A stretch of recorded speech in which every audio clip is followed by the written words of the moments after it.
Spring is just around the corner, so today I'm going to give you guys the first pond update of 2023. We'll do a little pond maintenance and talk about what's in store for this year.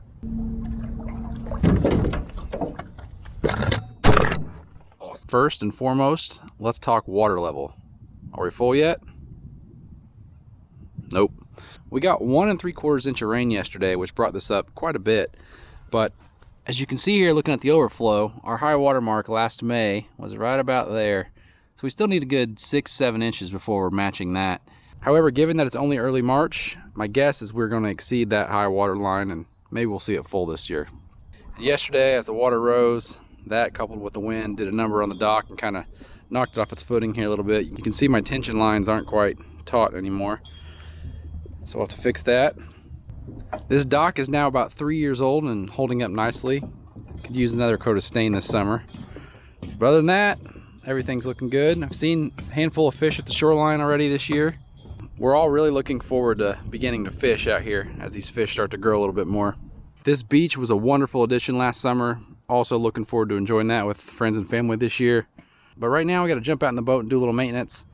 Got to get a little bit more dye in this water. I know there already is a lot of color in here, but I like it to be a nice deep rich blue, especially to stop kind of this shoreline light penetration to inhibit growth along the shoreline.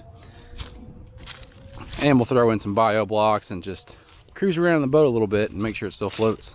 Every time I want to shoot a video, they send a plane over top. So if you're new to the channel, we built this pond in the summer of 2019, and I'll put the playlist for that pond build at the end of this video. We got lots of great footage of some heavy equipment, and you get to see just how massive this hole is. Like I said, today we're doing a little maintenance. The first thing I'm going to do is toss in a couple of these bio blocks. I'll probably put one right here by the aerator, and then the other one on the opposite side of the pond. These, along with the aerator, do a great job at keeping the water clean. Also, I should note that this pond is fully excavated, meaning there's no dam, and it was not a natural depression that we just dammed up one side, which you can then deduce that we have no stream or tributary feeding this. It wasn't naturally occurring. So as I started this video, keeping the pond full or getting it to full has kind of been somewhat of a challenge. So as the years go by, I'm trying to think of more ways I can funnel additional water into this. Alright, creeping up over top of the aerator now with that salt packet in there. My fish are not salt water friendly. See ya. It's as simple as that. Mosey off to the other side and drop the other one in. Once full, this pond will be about 25 feet deep, give or take, depending upon where you measure. But there are upsides to it not being fed by a large watershed or streams, tributaries, etc. We're not bringing in near as many nutrients, so should help keep the water clean for longer. And we don't have a dam, so we never have to worry about a breach. Worst case, this thing just fills up and then kind of spills over the side, but nothing. This seems good. Right, now I'm going to add a little bit of dye to the pond. Good old Farmworks brand from Tractor Supply. I like this because it's 2.5 gallons, 60 bucks, $55, something like that. And it works. So I'm gonna toss that in real quick, and then I'll jump back on here with you guys and talk about other updates for the pond. Here's a quick look to show you guys how different in color the dye makes it. So this area here doesn't really have any dye in it, but you can see out here where I dropped it all in. The water won't stay that blue once it dissipates, but you'll definitely see it drop a few shades in darkness, which is good.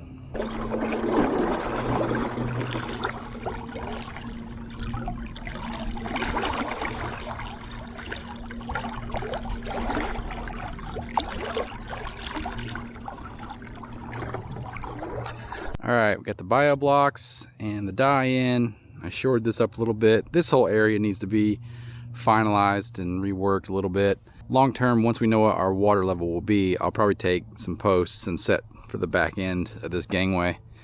Right now it's moving up and down so much it's not really worth it. I do want to run over and check the pump house and make sure everything in there is clean and working, so let's do that. Creeping up on a year now that I've had this thing out here. Still humming away. Both my fans are still working. Probably need to take a blower and just kind of clean some stuff out, but all in all, it looks pretty good. When I posted the video about this last summer, I had a lot of comments about painting those shingles white to reduce heat, which I may ultimately do.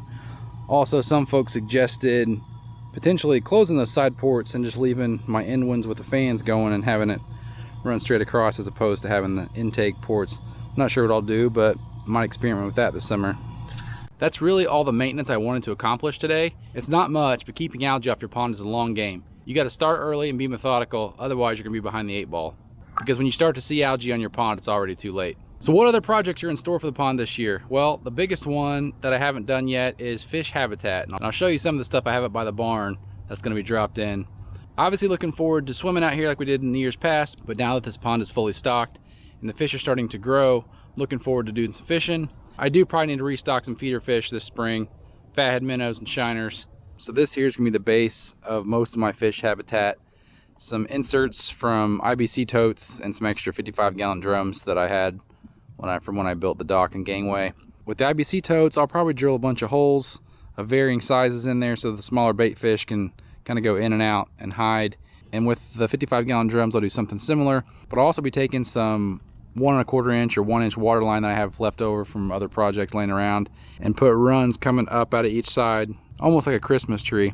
It'll make more sense when I actually do it, but wanted to go this route versus natural habitat such as Christmas trees, logs, etc., because long term these won't decay and throw a bunch of muck into the bottom of the pond. So after almost 4 years, this thing is finally starting to become what I hoped it would be. I'm really looking forward to spending time out here with friends and family, doing some fishing, doing some swimming. It's been a lot of work, but it's going to be a lot of enjoyment for a lot of years. And I will say, I've learned a lot about ponds and pond upkeep in the last several years. So if you have a pond of your own and have questions, or know someone who has some questions, drop them below. I'm happy to answer what I can. If you enjoyed this video, hit that subscribe button down below, and we'll see you guys next time. Take care.